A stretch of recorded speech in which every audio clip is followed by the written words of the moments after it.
Assalamualaikum warahmatullahi wabarakatuh. Berjumpa kembali dengan saya Ririn Setiawati. Pada video kali ini saya akan membahas terkait dengan persamaan diferensial orde 1. Diberikan bentuk umum dari persamaan diferensial orde 1 dinyatakan dalam persamaan 1, yaitu f besar x, y, dy per dx itu sama dengan 0. Selanjutnya persamaan 1 itu juga dapat dituliskan dalam bentuk derivatif dy per dx itu sama dengan fx, y.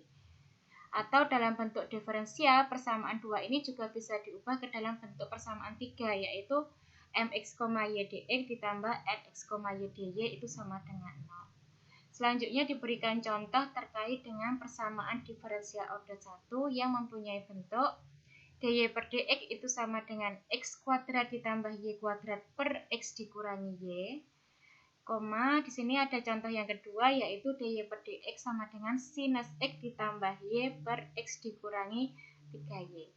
Dapat kita lihat bahwa kedua bentuk ini adalah persamaan diferensial orde 1, di mana turunan tertinggi dari y dari variabel tak bebasnya itu adalah turunan pertama. Selanjutnya di sini diberikan contoh, kalau tadi kita punya dua bentuk persamaan diferensial dalam bentuk dy per dx itu sama dengan fx, y. Bentuk diferensial ini dapat kita ubah ke dalam bentuk mx, y dx ditambah nx, y dy itu sama dengan 0. Caranya bagaimana? Berarti untuk contoh yang pertama, kita perhatikan dy per dx sama dengan x kuadrat ditambah y kuadrat dibagi dengan x dikurangi y. Sekarang kita kalikan silang. X dikurangi y dikalikan dengan dx, x kuadrat plus y kuadrat dikalikan dengan dx. Selanjutnya kita pindah ruas sehingga kita peroleh x kuadrat ditambah y kuadrat dx dikurangi x dikurangi y dy. Atau bisa kita tuliskan ke dalam bentuk x kuadrat ditambah y kuadrat dx ditambah y dikurangi x dy itu sama dengan 0. Begitu juga untuk persamaan diferensial yang kedua, yaitu dy per dx sama dengan sinus x ditambah y per x dikurangi 3y. Maka kita kalikan silang, x dikurangi 3y dikalikan dengan dy, sinus x ditambah y dikalikan dengan dx. Selanjutnya, untuk suku yang berada di ruas kiri, kita pindah ke ruas kanan, sehingga kita peroleh sinus x ditambah y dx ditambah 3y dikurangi x dy itu sama dengan 0. Ini seharusnya sama dengan 0. Kemudian diberikan definisi terkait dengan diferensial total. Misalkan f itu adalah fungsi dua beubah, sedemikian sehingga f itu mempunyai derivatif parsial orde 1 yang kontinu pada domain D, maka diferensial total df dari fungsi f itu didefinisikan df x, y sama dengan turunan parsial fx, y terhadap x dikalikan dengan dx ditambah turunan parsial fx, y terhadap y dikalikan dengan dy untuk setiap pasangan x, y anggota dari D. Di mana diferensial total ini sebenarnya sudah kita pelajari pada mata kuliah kalkulus beubah banyak, yaitu pada bab turunan parsial. Di sini diberikan contoh terkait dengan diferensial total. Dimisalkan f itu fungsi dua beubah yang didefinisikan sebagai fx, y sama dengan xy kuadrat ditambah 2x pangkat 3y untuk setiap pasangan x, y itu anggota dari domain. Derivatif parsial f terhadap x dan y. Ingat, turunan parsial f terhadap x maka y-nya dianggap sebagai konstanta. Maka turunan dari x itu sama dengan 1 dikalikan dengan konstanta y kuadrat diperoleh y kuadrat. Ditambah 2x pangkat 3y, y-nya dianggap sebagai konstanta, turunan dari 2x pangkat 3 adalah 6x kuadrat. Dikalikan konstanta y sehingga diperoleh 6x kuadrat y. Maka turunan parsial f terhadap x itu sama dengan y kuadrat ditambah 6x kuadrat y. Begitu juga untuk menentukan turunan parsial f terhadap y, maka x-nya itu dianggap sebagai konstanta. Sehingga diperoleh 2xy ditambah 2x pangkat 3. Sehingga diferensial total dari fungsi f itu adalah df x, y sama dengan turunan parsial f terhadap x dikalikan dx ditambah turunan parsial f terhadap y dikalikan dengan dy. Atau di sini dituliskan dalam bentuk y kuadrat ditambah 6x kuadrat y dikalikan dx ditambah 2xy ditambah 2x pangkat 3 dikalikan dy. Selanjutnya diberikan pembahasan terkait dengan persamaan diferensial eksak ya.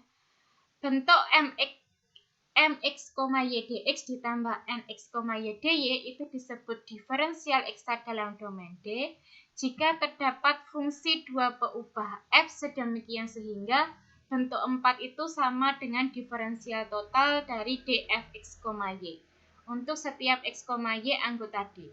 Dengan kata lain, bentuk 4 itu adalah diferensial eksak di dalam D jika terdapat fungsi f sedemikian sehingga turunan parsial fx, y terhadap x itu sama dengan mx, y dan turunan parsial fx, y terhadap y itu sama dengan nx, y untuk setiap x, y anggota dari D. Jika mx, y dx ditambah nx, y dy itu merupakan diferensial eksak, maka persamaan diferensial mx, y dx ditambah nx, y dy sama dengan 0 itu disebut persamaan diferensial eksak. Ini adalah definisi dari persamaan diferensial. Nah, sekarang coba diperhatikan di sini ya. Bentuk mx, y dx ditambah nx, y dy disebut diferensial eksak jika terdapat fungsi dua peubah f ya. Fungsi dua peubah f. Nah, bagaimana cara menentukan fungsi dua peubah f di sini? Maka kalian harus mengingat lagi terkait dengan antiderivatif ya. Terkait dengan bentuk integral. Dan integralnya di sini ya, kita dapat ketahui kalau kita punya mx, y dx ya. Kalau di sini adalah fungsi fx, y, maka kemungkinannya ya fx, y itu adalah integral dari mx, y terhadap x atau integral dari nx, y terhadap y. Nah, kalau integral dari mx, y terhadap x dan integral dari nx, y terhadap dy itu sama, maka itulah fx, y. Diberikan contoh ya terkait dengan persamaan diferensial eksak. Persamaan diferensial y kuadrat dx ditambah 2xy dy sama dengan 0. Disebut persamaan diferensial eksak jika bentuk y kuadrat dx ditambah 2xy dy itu merupakan diferensial eksak ya.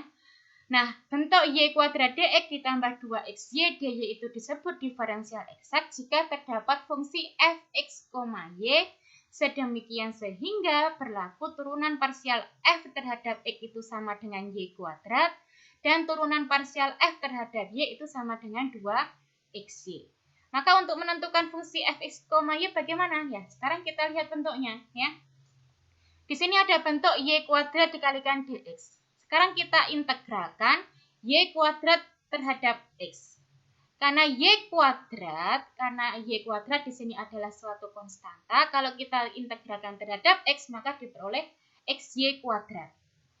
Nah, sekarang kita lihat integral dari 2xy terhadap y. 2xy terhadap y, berarti 2x-nya dianggap sebagai konstanta, tinggal mengintegralkan y. Integral dari y dy itu sama dengan setengah y kuadrat. Selanjutnya, setengah y kuadrat dikalikan dengan 2x, sehingga diperoleh xy kuadrat.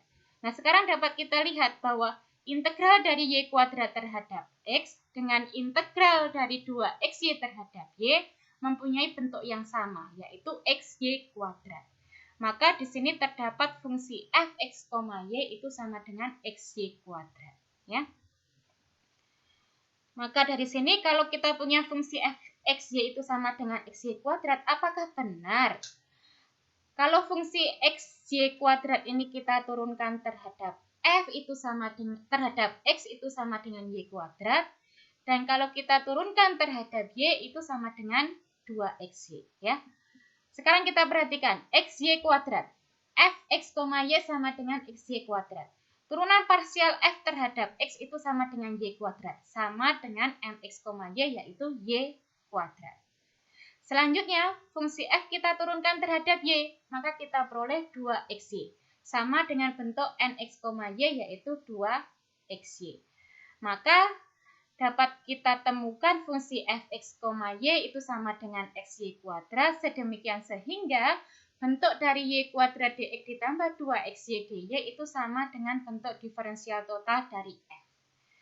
Maka karena y kuadrat dx ditambah 2xy dy itu adalah diferensial eksak, maka persamaan diferensial dalam bentuk y kuadrat dx ditambah 2xy dy sama dengan 0 itu juga merupakan persamaan diferensial eksak.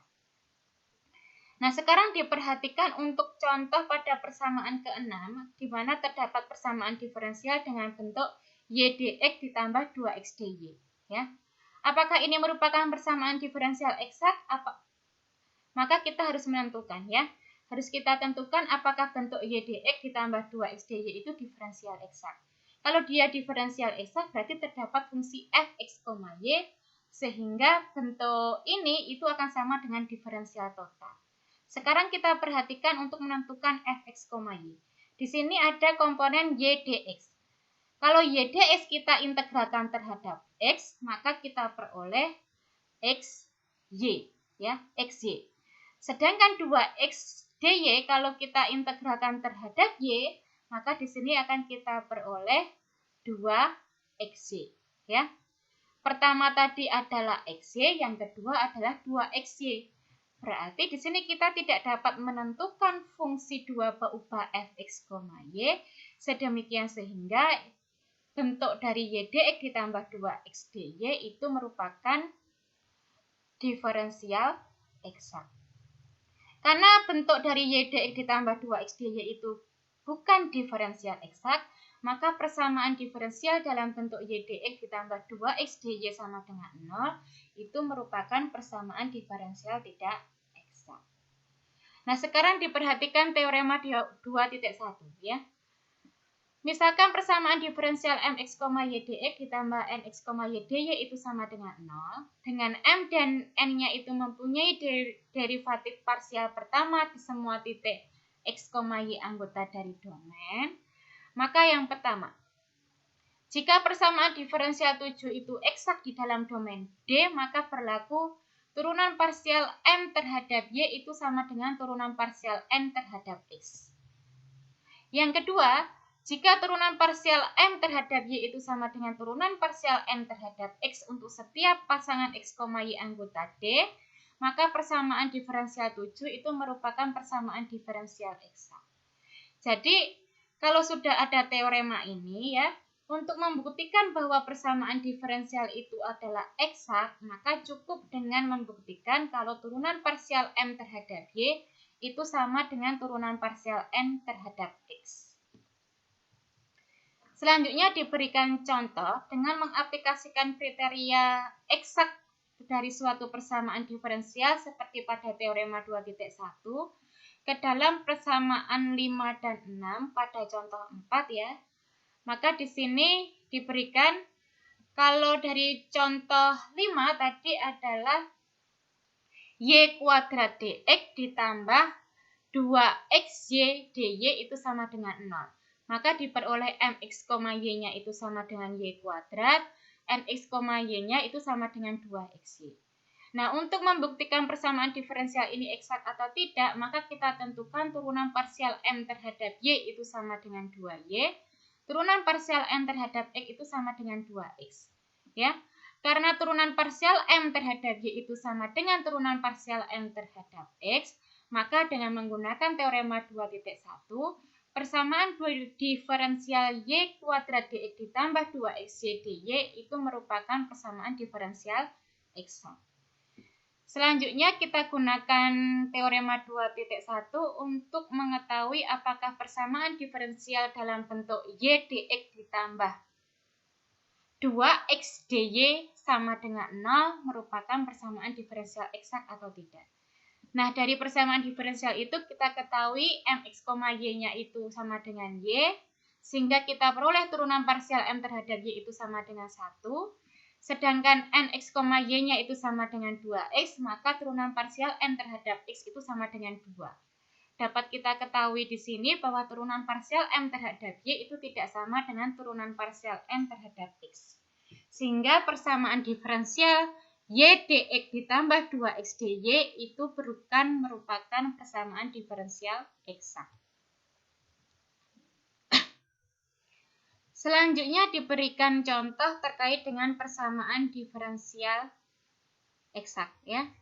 Diberikan persamaan diferensial 2x dikalikan sin y ditambah y pangkat 3e pangkat x dx ditambah x kuadrat cos y ditambah 3y kuadrat e pangkat x dy sama dengan 0.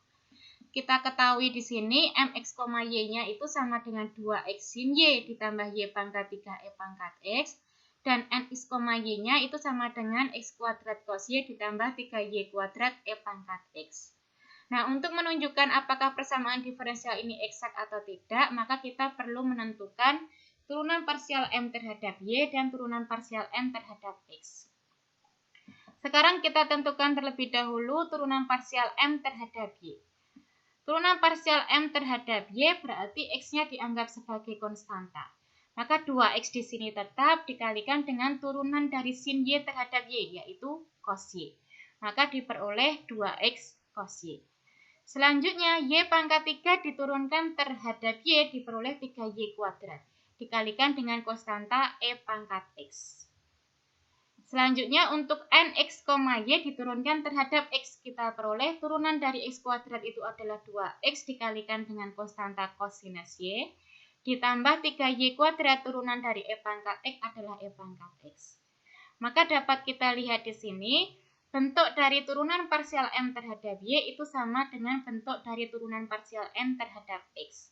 Maka dapat kita simpulkan bahwa persamaan diferensial ini merupakan persamaan diferensial eksak. Selanjutnya diberikan teorema 2.2 terkait dengan solusi persamaan diferensial eksak. Misalkan persamaan diferensial mx, y dx ditambah nx, y dy sama dengan 0 itu memenuhi teorema 1 dan eksak pada domain D anggota dari R2. Ini yang dimaksud teorema 2.1 ya. Maka satu keluarga parameter dari solusi persamaan diferensial diberikan oleh fx, y itu sama dengan c. Dengan f adalah fungsi sedemikian sehingga turunan parsial fx, y terhadap x itu sama dengan mx, y. Dan turunan parsial fx, y terhadap y itu sama dengan nx, y. Untuk setiap x, y anggota dari D dengan ci-nya itu adalah sembarang konstanta. Nah, selanjutnya diberikan contoh ya untuk menentukan solusi dari persamaan diferensial eksak berdasarkan teorema 2.2 ya. Diberikan persamaan diferensial dalam bentuk 3x kuadrat ditambah 4xy dx ditambah 2x kuadrat ditambah 2y dy itu sama dengan 0. Pertama yang kita lakukan adalah tunjukkan apakah persamaan diferensial ini eksak atau tidak. Maka dari sini kita peroleh mx, y-nya adalah 3x kuadrat ditambah 4xy. Kalau kita turunkan terhadap y, kita peroleh sama dengan 4x. Selanjutnya, nx, y-nya itu sama dengan 2x kuadrat ditambah 2y. Kalau kita turunkan terhadap x, kita peroleh sama dengan 4x. Sehingga dapat kita simpulkan kalau persamaan diferensial dalam persamaan 9 ini merupakan persamaan diferensial eksak. Selanjutnya kita tentukan solusinya berdasarkan teorema 2.2. Ya. Menentukan solusinya itu harus memenuhi bahwa turunan parsial f terhadap x itu harus sama dengan mx, y dan turunan parsial f terhadap y itu harus sama dengan nx, y. Maka berawal dari aturan turunan parsial fx, y terhadap x itu harus sama dengan mx, y. Maka dapat di sini dengan menggunakan konsep antiderivatif kita peroleh ya turunan parsial fx, y itu sama dengan mx, y dikalikan dengan turunan parsial terhadap x, turunan parsial x atau parsial x. Maka dengan mengintegralkan kedua ruas akan kita peroleh fx, y itu sama dengan integral dari mx, y dikalikan dengan parsial X ya. Jadi mx, y itu diintegralkan terhadap X ditambah dengan suatu konstanta pi y. Kenapa konstanta pi y? Maka ini harus diingat kembali terkait dengan integral lipat, integral dari fungsi dua peubah. Maka konstantanya di sini itu merupakan fungsi dari y. Selanjutnya tadi kita integralkan mx, y-nya adalah 3x kuadrat ditambah 4xy. Di sini ada turunan parsial x ya. Jadi integral dari 3x kuadrat ditambah 4xy terhadap x. Kalau mengintegralkannya terhadap x berarti y-nya dianggap sebagai konstanta. 3x kuadrat kita integralkan terhadap x, maka kita peroleh x pangkat 3. 4xy kalau kita integralkan terhadap x, kita peroleh 2x kuadrat dikalikan dengan konstanta y. Ditambah dengan konstanta pi y. Sehingga kita peroleh fx, y itu sama dengan x pangkat 3 ditambah 2x kuadrat y ditambah pi y. Syarat yang kedua tadi harus memenuhi bahwa turunan parsial f terhadap y itu harus sama dengan mx, y. Maka langkah selanjutnya adalah kita turunkan x pangkat 3 ditambah 2x kuadrat y ditambah pi y itu kita turunkan terhadap y ya. Kita samakan dengan mx, y. Sehingga kita peroleh turunan parsial f terhadap y itu sama dengan 2x kuadrat ditambah d pi y terhadap y. Ya, karena teorema 2.2 tadi menyebutkan turunan parsial f terhadap y harus sama dengan mx, y yaitu sama dengan 2x kuadrat ditambah 2y. Maka dapat kita lihat di sini bentuknya. Ruas kanan dan ruas kiri memuat 2x kuadrat sehingga bisa kita hilangkan. Sehingga di sini kita peroleh hubungan d pi y per dy itu sama dengan 2y. Dengan menggunakan konsep antiderivatif, maka kita peroleh d pi y itu sama dengan 2y dy.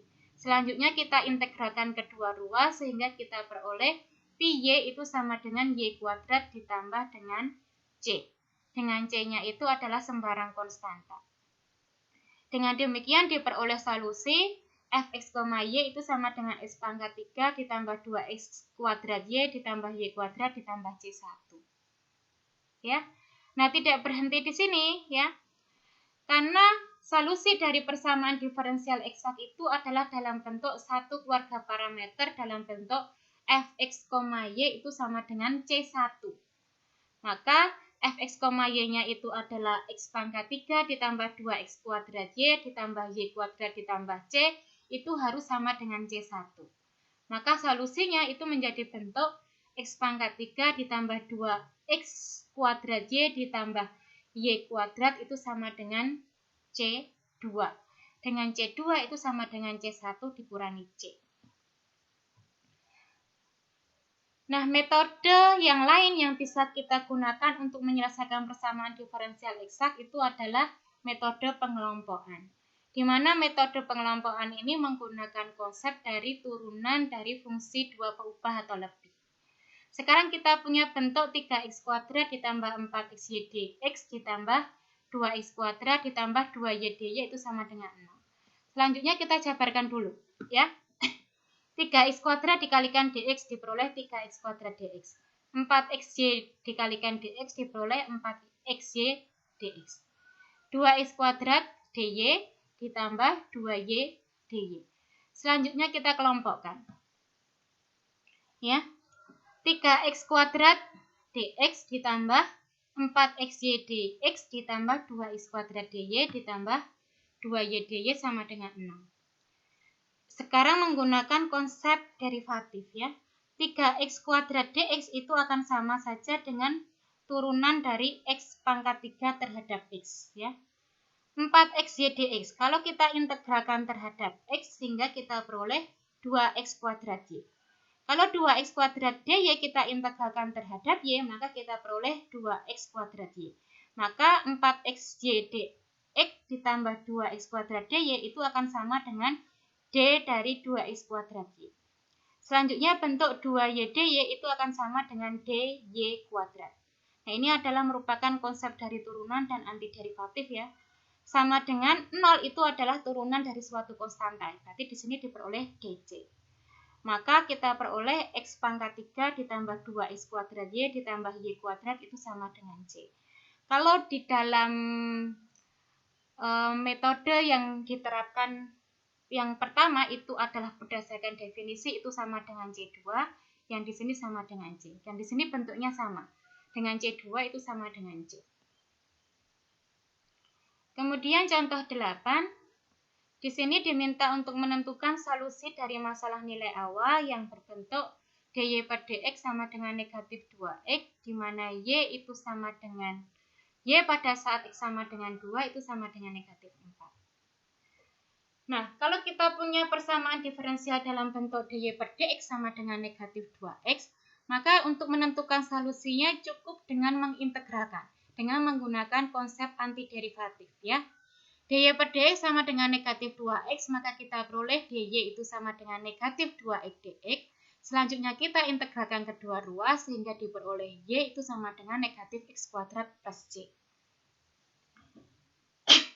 Karena diberikan syarat awal y pada saat x sama dengan 2 itu nilainya adalah negatif 4, maka x sama dengan 2 dan y sama dengan negatif 4 kita substitusikan ke solusi tadi, sehingga diperoleh C-nya sama dengan 0. Sehingga solusi dari masalah nilai awal pada persamaan 11 itu sama dengan Y sama dengan negatif X kuadrat. Sekarang kita terapkan bagaimana menentukan solusi dari masalah nilai awal untuk masalah syarat awal di mana PD-nya berbentuk persamaan diferensial eksak. Ya, sekarang diberikan contoh persamaan diferensial eksaknya adalah 2x cos y ditambah 3x kuadrat y dx ditambah x pangkat 3 dikurangi x kuadrat sin y dikurangi y dy sama dengan 0 dengan syarat awalnya yaitu y pada saat x sama dengan 0 itu sama dengan 2. Maka untuk menentukan solusi dari persamaan diferensial ini, yang pertama adalah tunjukkan apakah persamaan diferensialnya merupakan persamaan diferensial eksak atau tidak. Ya. Sekarang kita lihat mx, y kalau kita turunkan terhadap y, maka kita peroleh negatif 2x sin y ditambah 3x kuadrat. Ya. Sekarang nx, y-nya kita turunkan terhadap x, kita peroleh 3x kuadrat dikurangi 2x sin y. Ya, bentuknya ternyata sama. Turunan parsial m terhadap y itu sama dengan turunan parsial n terhadap x. Maka persamaan diferensial ini merupakan persamaan diferensial eksak.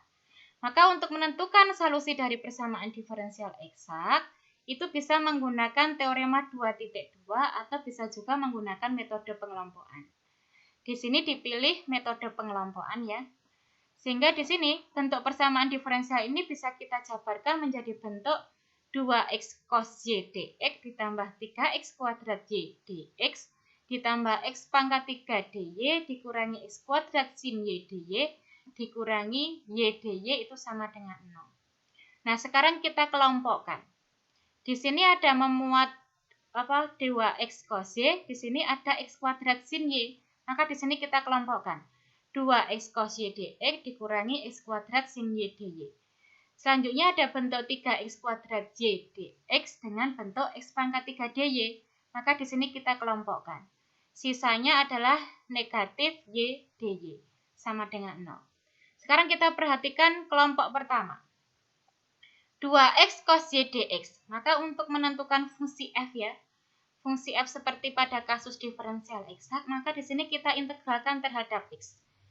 Kalau kita integralkan terhadap x diperoleh x kuadrat cos y. Selanjutnya, bentuk yang kedua, negatif x kuadrat sin y dy. Kita integralkan terhadap y, maka kita peroleh x kuadrat cos y.